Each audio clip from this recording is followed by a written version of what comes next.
Hello hi ಸ್ನೇಹಿತರೆ, welcome to education in Kannada YouTube channel. ಇವತ್ತಿನ ಈ ಒಂದು ದಿನದಲ್ಲಿ second PUC English question number 36. ಇಲ್ಲಿ ಆಪ್ಷನ್ ಎ ಅಂತ ಇರುತ್ತೆ ನಿಮಗೆ ಲೆಟರ್ ರೈಟಿಂಗ್. ಇವತ್ತು ಈ ಒಂದು ದಿನದಲ್ಲಿ ನಾವು ತಿಳಿದುಕೊಳ್ಳೋಣ. ನಿಮಗೆ ಆಪ್ಷನ್ ಬಿ ಏನಿರುತ್ತೆ, ಸ್ಪೀಚ್ ರೈಟ್ ಇರುತ್ತೆ. ವಾರ್ಷಿಕ ಪರೀಕ್ಷೆಯಲ್ಲಿ ನಿಮಗೆ 2 ಪ್ರಶ್ನೆ ಈಸಿಯಾಗಿ ಕೇಳ್ತಾರೆ. ಹೆಚ್ಚಾಗಿ ವಿದ್ಯಾರ್ಥಿಗಳು ಲೆಟರ್ ರೈಟಿಂಗ್ ಬರೀತಾರೆ. ಬಹಳ ಈಸಿ ಪ್ರಶ್ನೆ ಇದೆ ಆಯಿತಾ. ನೀವು ಆರಾಮಾಗಿ ಅಂಕಗಳನ್ನು ಪಡೆದುಕೊಳ್ಳಬಹುದು. ಇದುವರೆಗೆ ಯಾರು ಚಾನಲ್ಗೆ ಸಬ್ಸ್ಕ್ರೈಬ್ ಆಗಿಲ್ಲ ಅಂದರೆ ಚಾನಲ್ಗೆ ಸಬ್ಸ್ಕ್ರೈಬ್ ಆಗಿರಿ, ಹಾಗೂ ಬೆಲೆ ಮೇಲೆ ಕ್ಲಿಕ್ ಮಾಡಿ. ಪ್ರತಿಯೊಂದು ನಿಮಗೆ ತಪ್ಪದೇ ಬರುತ್ತೆ. ಮೊದಲನೇದಾಗಿ ವಾರ್ಷಿಕ ಪರೀಕ್ಷೆಯಲ್ಲಿ ಈ ರೀತಿ ನಿಮಗೆ ಪ್ರಶ್ನೆ ಕೊಡ್ತಾರೆ ಆಯಿತಾ. ಇದು ಮಾದರಿ ಪ್ರಶ್ನೆ ಪತ್ರಿಕೆ 1 2026 ಮಾದರಿ ಪ್ರಶ್ನೆ ಪತ್ರಿಕೆ. ನಿಮಗೆ ಕರ್ನಾಟಕ ಶಾಲಾ ಪರೀಕ್ಷೆ ಮತ್ತು ಮೌಲ್ಯ ನಿರ್ಣಯ ಮಂಡಳಿಯವರು ಪ್ರಕಟಣೆ ಮಾಡಿರುವಂತಹ ಮಾದರಿ ಪ್ರಶ್ನೆ ಪತ್ರಿಕೆ 1ರಲ್ಲಿನ ಈ ಒಂದು ಪ್ರಶ್ನೆ ಆಗಿರುತ್ತೆ. ಇಲ್ಲಿ ಪ್ರಶ್ನೆ ಇದೆ ಆಯಿತಾ. ಇಲ್ಲಿ use x for name, y for address ಅಂತ ಹೇಳಿದ್ದಾರೆ ಆಯಿತಾ. ಇಲ್ಲಿ ಅಪ್ಲೈ ವಿದಿನ್ ಎ ವೀಕ್ 2 ಅಂತ ಕೊಟ್ಟಿದ್ದಾರೆ. 2 ಅಂದರೆ ಇವರಿಗೆ ನಾವು ಅಪ್ಲೈ ಮಾಡಬೇಕು ಆಯಿತಾ. ಇಲ್ಲಿ ನೋಡಿ, ಬಿ ಇಂಜಿನಿಯರಿಂಗ್ ಆಯಿತಾ, ಇನ್ ಕಂಪ್ಯೂಟರ್ ಸೈನ್ಸ್ ಅಂತ ಕೊಟ್ಟಿದ್ದಾರೆ. ವಾಂಟೆಡ್ ಕೆಳಗಡೆ ಅಂದರೆ ಈ ಒಂದು ಪೋಸ್ಟ್ಗೆ ಅಂದರೆ ಪೊಸಿಷನ್ಗೆ ನಾವು ಇವಾಗ ಅಪ್ಲೈ ಮಾಡಬೇಕು ಅಂತ ಅಷ್ಟೇ. ಯಾವ ಒಂದು ಜಾಹೀರಾತಲ್ಲಿ ಅವರು ಪ್ರಕಟಣೆ ಮಾಡಿದ್ದಾರೆ ಅಂತ ನೋಡ್ಕೋಬೇಕು ಆಯಿತಾ. ಹಿಂದೂಸ್ತಾನಿ ಟೈಮ್ಸ್ ಯಾವ ಒಂದು ದಿನಾಂಕ 5 ಮಾರ್ಚ್ 2025 ಅವರು ಪ್ರಕಟಣೆ ಮಾಡಿರ್ತಾರೆ. ನಾವು ಇವಾಗ ಅಪ್ಲಿಕೇಶನ್ ಹಾಕ್ತಾ ಇದೀವಿ ಅಂತ ಇಷ್ಟೇ ಆಯಿತಾ. ಸೊ ವಾರ್ಷಿಕ ಪರೀಕ್ಷೆಯಲ್ಲಿ ಈ ರೀತಿ ನಿಮಗೆ ಪ್ರಶ್ನೆ ಕೊಟ್ಟಿರ್ತಾರೆ ಆಯಿತಾ. Write a letter of application in response ಮಾಡಬೇಕು ಆಯಿತಾ to the following advertisement that appeared in Hindustan Times. Date ಕೊಟ್ಟಿದ್ದಾರೆ ಆಯಿತಾ. ಇಲ್ಲಿ 5 ಮಾರ್ಚ್ 2025 ಕೊಟ್ಟಿದ್ದಾರೆ. ಇದು ವಾಂಟೆಡ್ ಅಂದರೆ ಇಲ್ಲಿ ಈ ಒಂದು ಪೊಸಿಷನ್ಗೆ ನಾವು ಇವಾಗ ಅಂದರೆ ಅಪ್ಲಿಕೇಶನ್ ಹಾಕ್ತಾ ಇದ್ದೀವಿ, ಅಪ್ಲೈ ಮಾಡ್ತಾ ಇದ್ದೀವಿ ಅಂತ. ಸಾಫ್ಟ್ವೇರ್ ಇಂಜಿನಿಯರಿಂಗ್ ಆಯಿತಾ, ಸಾಫ್ಟ್ವೇರ್ ಇಂಜಿನಿಯರಿಂಗ್ ಈ ಒಂದು ಪೋಸ್ಟ್ಗೆ ನಾವು ಅಪ್ಲಿಕೇಶನ್ ಇವಾಗ ಹಾಕ್ತಾ ಇದ್ದೀವಿ ಅಂತ. ಕ್ವಾಲಿಫಿಕೇಶನ್ ಏನಾಗಿರ್ಬೇಕಂತ ಇಲ್ಲಿ ಅವರೇ ಕೊಟ್ಟುಬಿಟ್ಟಿದ್ದಾರೆ. ಬಿ ಇನ್ ಕಂಪ್ಯೂಟರ್ ಸೈನ್ಸ್ ಆಗಿರ್ಬೇಕಂತ ಹೇಳಿದ್ದಾರೆ, ಮತ್ತು ಗುಡ್ ಕಮ್ಯುನಿಕೇಷನ್ ಸ್ಕಿಲ್ಸ್ ಇರಬೇಕಂತ ಅವರು ಹೇಳಿದ್ದಾರೆ. ಸೊ ಇವಾಗ ನಾವು ಅಪ್ಲಿಕೇಶನ್ ಹಾಕುವಾಗ ಅಲ್ಲಿ ಬರಿಬೇಕು, ಇಲ್ಲಿ ಬರಿಬೇಕು ಏನಂತ ಇಲ್ಲ ನಿಮಗೆ ಹೇಳ್ಕೊಡ್ತೀನಿ, ನಾನು ನಿಮಗೆ ಹೇಳ್ಕೊಡ್ತೀನಿ. ಸೊ ಎಲ್ಲ ವಿದ್ಯಾರ್ಥಿಗಳು ಅಂಡರ್ಸ್ಟ್ಯಾಂಡ್ ಮಾಡ್ಕೊಳ್ಳಿ. ಸೊ ಮೇನ್ 4-5 ಸೆಂಟೆನ್ಸ್ ಇಲ್ಲಿ ನೀವು ಬರೆದರೆ ಸಾಕು, ಅಷ್ಟೇ, ಮತ್ತೇನಿಲ್ಲ. ಅಪ್ಲೈ ವಿತಿನ್ ಎ ವೀಕ್ 2 ಅಂತ ಕೊಟ್ಟಿದ್ದಾರೆ.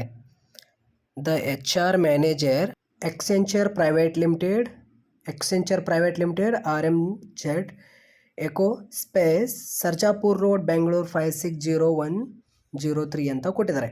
ಇಲ್ಲಿ 2 ಏನು ಕೊಟ್ಟಿದ್ದಾರೆ ಅಂತ ನೋಡ್ಕೋಬೇಕು, ಮತ್ತು ಅದೇ ರೀತಿ ವಾಂಟೆಡ್ ಕೆಳಗಡೆ ಏನು ಕೊಟ್ಟಿದ್ದಾರೆ ಅಂತ ನೋಡ್ಕೋಬೇಕು ಆಯಿತಾ. Use x for name, y for address ಅಂತ ಆಯಿತಾ. ಸೊ ಯಾವಾಗಲೂ ನಾವು ನೇಮ್ನಲ್ಲಿ ನಿಮ್ಮ ನೇಮ್ ಹಾಕಬಾರ್ದು, ಎಕ್ಸ್ ಅಂತಲೇ ಯೂಸ್ ಮಾಡಬೇಕು. ಅಡ್ರೆಸ್ನಲ್ಲಿ ವೈ ಅಂತಲೇ ಯೂಸ್ ಮಾಡಬೇಕು, ಗೊತ್ತಾಯ್ತಾ. ಸೊ ಇವಾಗ ಆನ್ಸರ್ನಲ್ಲಿ ನೋಡಿ, ಇಲ್ಲಿ ನೋಡಿ, ಇಲ್ಲಿ ಡೈರೆಕ್ಟಾಗಿ ಎಕ್ಸ್ ಅಂತ ಬರಿಬೇಕು ಆಯಿತಾ.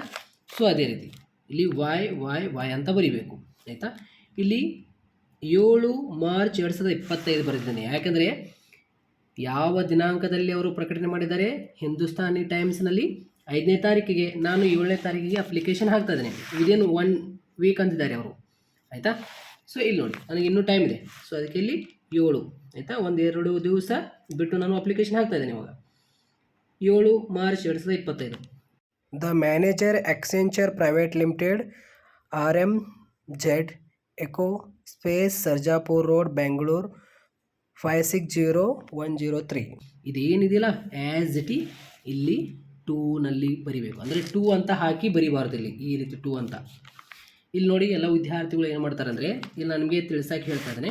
ಸೊ ಈ ರೀತಿ ಹಾಕ್ತಾರೆ, ಫ್ರಾಮ್ ಅಂತ ಹಾಕಿ XY ಅಂದರೆ ಇದು ಅಡ್ರೆಸ್ ಹಾಕ್ತಾರೆ, ಅಡ್ರೆಸ್ ವೈ 2 ಅಂತ ಹಾಕಿ ಇಲ್ಲಿ ಏನು ಕೊಟ್ಟಿದ್ದಾರಲ್ಲ, ದ ಮ್ಯಾನೇಜರ್ ಅಕ್ವೆಂಚರ್ ಪ್ರೈವೇಟ್ ಲಿಮಿಟೆಡ್ ಏನು ಕೊಟ್ಟಿದ್ದಾರಲ್ಲ, ಈ ರೀತಿ ಇಲ್ಲಿ ಬರೀತಾರೆ. ಸೊ ಈ ರೀತಿ ಬರೆದರೆ ನಿಮಗೆ ಮಾರ್ಕ್ಸ್ ಕಟ್ ಮಾಡ್ತಾರೆ 0 ಆಯಿತಾ. ಈ ರೀತಿ ಮಾಡೋಕ್ಕೆ ಹೋಗಬೇಡಿ, ಡೈರೆಕ್ಟಾಗಿ ಎಕ್ಸ್ ವೈ ಇಲ್ಲಿ ಯಾವ ಒಂದು ಡೇಟ್ ಕೊಟ್ಟಿರ್ತಾರಲ್ಲ, ಇವಾಗ ಪ್ರಕಟಣೆ ಮಾಡಿದ್ದಾರೆ ಅಂತ ಅಂದ್ಕೊಳ್ಳಿ, ಇವತ್ತು ಆಯಿತಾ. ಇವತ್ತು 10ನೇ ತಾರೀಕು, ನಾನು 12ನೇ ತಾರೀಕಿಗೆ ಅಪ್ಲೈ ಮಾಡ್ತಾ ಇದ್ದೀನಿ ಅಷ್ಟೇ. ಇಲ್ಲಿ ನೋಡಿ, ಇವಾಗ ಸಬ್ಜೆಕ್ಟ್ ಹಾಕಬೇಕು. ಇದೆಲ್ಲ ಆದ ನಂತರ ಸಬ್ಜೆಕ್ಟ್ ಆಯಿತಾ. ಸಬ್ಜೆಕ್ಟ್ನಲ್ಲಿ ಅಪ್ಲಿಕೇಶನ್ ಫಾರ್ ದ ಪೊಸಿಷನ್ ಅಂತ ಬರೀರಿ, ಇಲ್ಲಿ ನಡೆಯುತ್ತೆ. ಅಪ್ಲಿಕೇಶನ್ ಫಾರ್ ದ ಪೊಸಿಷನ್, ಇಲ್ಲಾಂದರೆ ಪೋಸ್ಟ್ ಆಫ್ ಸಾಫ್ಟ್ವೇರ್ ಇಂಜಿನಿಯರ್. ಇಲ್ಲಿ ನೋಡಿ, ಅವರೇ ಕೊಟ್ಟಿದ್ದಾರೆ. ವಾಂಟೆಡ್ ಕೆಳಗಡೆ ಏನು ಕೊಟ್ಟಿರ್ತಾರಲ್ಲ, ಸಾಫ್ಟ್ವೇರ್ ಇಂಜಿನಿಯರ್ ಆಗಿರ್ಬೋದು, ಬ್ಯಾಂಕ್ ಮ್ಯಾನೇಜರ್ ಆಗಿರ್ಬೋದು, ಏನಾದರೂ ಕೊಡ್ಬೋದು ಅವರು ಆಯಿತಾ. ಬ್ಯಾಕ್ ಆಫೀಸ್ ಆಗಿರ್ಬೋದು, ಏನಾದರೂ ಕೊಡ್ಬೋದು. ಸ್ಕೂಲ್ ಟೀಚರ್ ಆಗಿರ್ಬೋದು ಆಯಿತಾ, ಲೈಬ್ರರಿ ಟೀಚರ್ ಆಗಿ ಏನಾದರೂ ಕೊಡ್ಬೋದು ಅವರು. ಇಲ್ಲಿ ಡೈರೆಕ್ಟಾಗಿ ಇಲ್ಲಿ ನೀವು ಬರೀಬೇಕಾಗಿರುತ್ತೆ. ಸಾಫ್ಟ್ವೇರ್ ಇಂಜಿನಿಯರಿಂಗ್ ಅಂದರೆ ಇಲ್ಲಿ application for the post of ಅಂತ ಏನಿದಿಲ್ಲ, ಡೈರೆಕ್ಟಾಗಿ ಇಲ್ಲಿ ಇಷ್ಟು ನೀವು ಬರಿಬೇಕಾಗುತ್ತೆ. ಇದು ಫಿಲ್ ಮಾಡ್ಕೊಳ್ಳಿ. ಯಾವುದೇ ಒಂದು ಪ್ರಶ್ನೆ ನಿಮಗೆ ಇಲ್ಲಿ ಕೊಟ್ಟಿರ್ತಾರಲ್ಲ ವಾಂಟೆಡ್ ಕೆಳಗಡೆ ಇಲ್ಲಿ ಬರೆದು ಬಿಡ್ರಿ, ಆಯಿತಾ. ಸೊ ಇದಷ್ಟು ನೀವು ಬಯಾಟ್ ಮಾಡಬೇಕು ನೋಡಿ, ಇಷ್ಟೇ, ಆಯಿತಾ. ಇವಾಗ ಇಲ್ಲಿ ಡೇರ್ ಸರ್ ಮೇಡಮ್ ಅಂತ ಇಲ್ಲೇ ಆಗಬೇಕು, ಇದರ ಲೈನ್ನಲ್ಲೇ ಬರೀಬೇಕು, ಆಯಿತಾ. ಆನ್ಸರ್ ಬರೆಯುವಾಗ ಡಿಯರ್ ಸರ್ ಅಥವಾ ಮೇಡಮ್. ಇನ್ ರಿಸ್ಪಾನ್ಸ್ ಇದರ ಸೈಡೇ ಇನ್ ರಿಸ್ಪಾನ್ಸ್ ಮಾಡಬೇಕು, ಆಯಿತಾ. In response to your advertisement in the ಯಾವುದು ಹಿಂದೂಸ್ತಾನಿ ಟೈಮ್ಸ್ ಆಫ್, ಆಯಿತಾ, ಡೇಟ್ 5th ಮಾರ್ಚ್ ಅಂತ ಕೊಟ್ಟಿದ್ದಾರೆ. ಸೊ ಆ್ಯಸ್ ಇಟ್ ಇಲ್ಲಿ ಬರೀಬೇಕು. ಅಂದರೆ in response to your advertisement in the Hindustani Times date 5 March 2025. ಅಂದರೆ ನೀವು ಈ ಒಂದು ಜಾಹೀರಾತು ಈ ಒಂದು ದಿನಾಂಕ ಒಳಗಡೆ, ಆಯಿತಾ, 5 ಮಾರ್ಚ್ 2025ಕ್ಕೆ ಹಿಂದೂಸ್ತಾನಿ ಪೇಪರ್ನಲ್ಲಿ ನೀವು ಹಾಕಿದ್ರಿ, ಆಯಿತಾ. I would like to apply, ಅಂದರೆ ನಾನು ಅಪ್ಲೈ ಮಾಡ್ತಾ ಇದ್ದೇನೆ ಈ ಒಂದು ಪೋಸ್ಟ್ಗೆ, ಆಯಿತಾ. I would like to apply for the post of, ಇಲ್ಲಾಂದರೆ position of software engineer at Accenture private limited ಅಂತ ನೋಡಿ. ಇದಷ್ಟು ನೀವು ಬಯಾಟ್ ಮಾಡಬೇಕು. ಆ್ಯಟ್ ಅಂತ ಏನಿದೆಯಲ್ಲ, ಸೊ ವಾರ್ಷಿಕ ಪರೀಕ್ಷೆಯಲ್ಲಿ ಯಾವುದು ಅವರು ಕೊಟ್ಟಿರ್ತಾರಲ್ಲ ಕಂಪ್ನಿ, ಆ ಕಂಪ್ನಿ ಇಲ್ಲಿ ನೀವು ಬರೀಬೇಕಾಗುತ್ತೆ ಅಷ್ಟೇ, ಮತ್ತೇನಿಲ್ಲ. ಇದಷ್ಟು ನೀವು ಬಯಾಟ್ ಮಾಡಬೇಕು ನೋಡಿರಿ ಇದೆಲ್ಲ, ಆಯಿತಾ. ಸೊ ವಾರ್ಷಿಕ ಪರೀಕ್ಷೆಯಲ್ಲಿ ಇದೇನು ಕೊಟ್ಟಿರ್ತಾರೆ ಅದು ನಾವು ಇಲ್ಲಿ ಫಿಲಪ್ ಮಾಡಬೇಕು ಅಷ್ಟೇ. ಸೊ ಗೊತ್ತಾಯ್ತಾ. ಈ ರೀತಿ ಪ್ಯಾರಾಗ್ರಾಫ್ ಒಂದು ಲೈನ್ ಬಿಡ್ರಿ, ಆಯಿತಾ. ಒಂದು ಲೈನ್ ಬಿಟ್ಟು ಇಲ್ಲಿ ಬರೀರಿ ಇವಾಗ. ಅಂದರೆ ಇವಾಗ ಕ್ವಾಲಿಫಿಕೇಷನ್ ಏನಾಗಿದೆ, qualification B in computer science ಅಂತ ಹೇಳಿದ್ದಾರೆ. ಗುಡ್ ಕಮ್ಯುನಿಕೇಷನ್ ವಿತ್ ಸ್ಕಿಲ್ ಬರಬೇಕಂತ ಹೇಳಿದ್ದಾರೆ ಅವರು. ಸೊ ಇವಾಗ ಇಲ್ಲಿ ನಾವು ರೆಸ್ಪಾನ್ಸ್ ಮಾಡುವಾಗ ಬರೀಬೇಕು ಏನಂತ, ಐ ಹ್ಯಾವ್ ಕಂಪ್ಲೀಟೆಡ್ ಮೈ, ಅಂದರೆ ಅವರೇ ಹೇಳಿದ್ದಾರೆ ಬಿ ಕ್ವಾಲಿಫಿಕೇಷನ್ ಆಗಿರಬೇಕು ಅಂದಾಗ ನಾವು ತೆಗೆದುಕೊಳ್ತೀವಿ ಈ ಒಂದು ಕಂಪ್ನಿನಲ್ಲಿ ಅಂತ ಅವರೇ ಹೇಳಿದ್ದಾರೆ. ಸೊ ಅದಕ್ಕೆ ಇಲ್ಲಿ ನಾವು ಇವಾಗ I have completed my B in computer science, ಆಯಿತಾ. ನಾನು ಕಂಪ್ಯೂಟರ್ ಸೈನ್ಸ್ ಏನು ಕಂಪ್ಲೀಟ್ ಮಾಡಿದ್ದೇನೆ, ಆಯಿತಾ.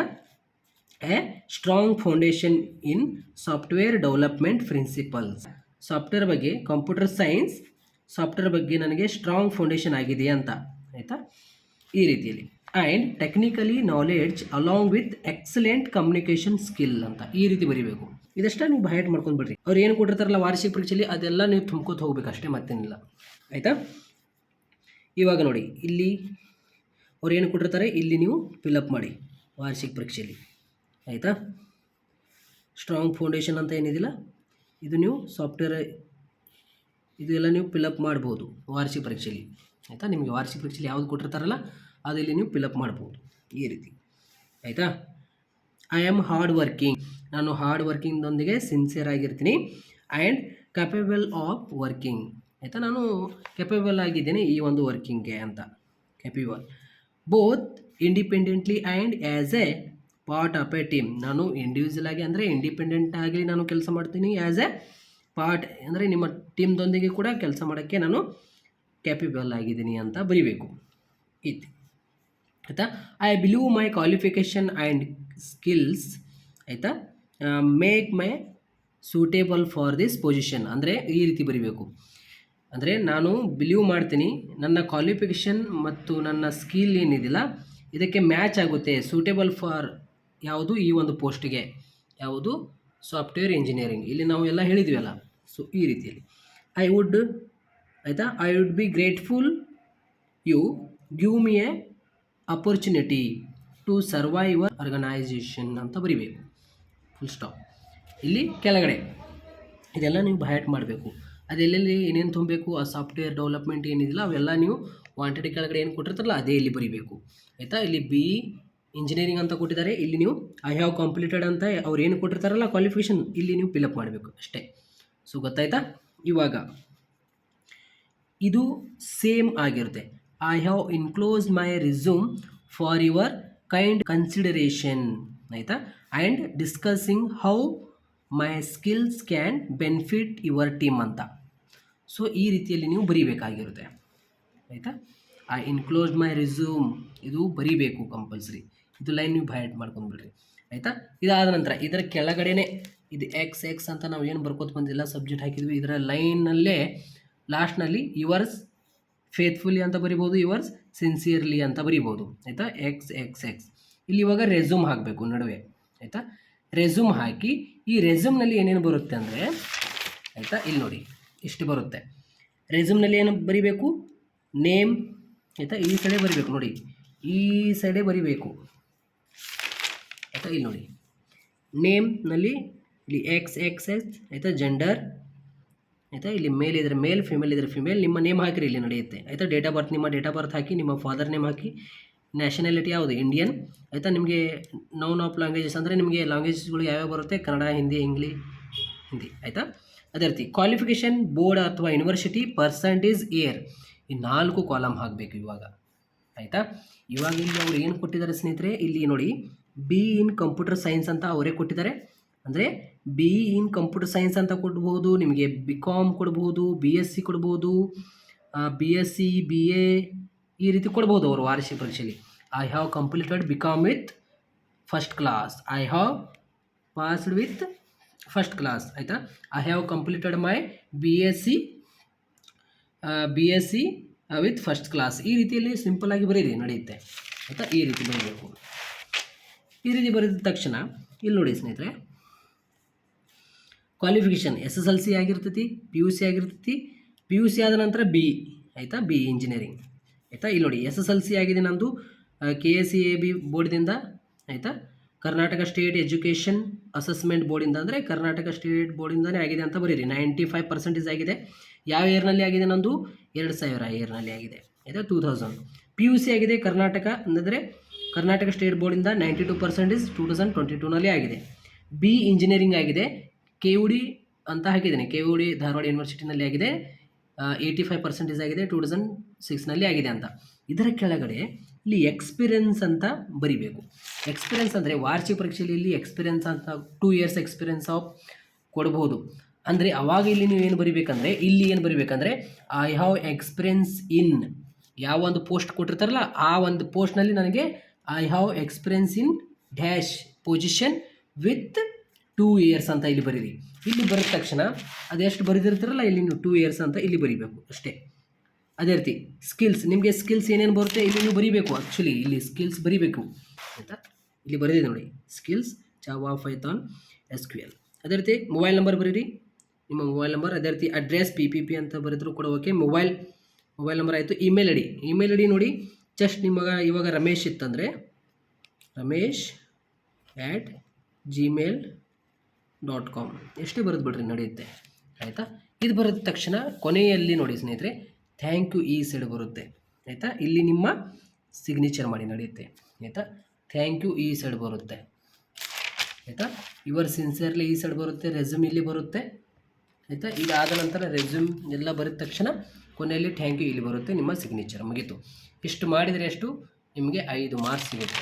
ಏನೇನು ಬರೀಬೇಕಂತ ನಿಮಗೆ ಗೊತ್ತಾಯ್ತಿಲ್ಲ, ಇದಷ್ಟು 2 ಬಾರಿ ಬರೆದು ತೆಗೆದುಬಿಡ್ರಿ. ಅಂದರೆ ಬೇರೆ ಮಾದರಿ ಪ್ರಶ್ನೆ ಪತ್ರಿಕೆ ನಿಮಗೆ ಬಿಡಿಸಿ ಗೊತ್ತಾಗ್ಬಿಡುತ್ತೆ.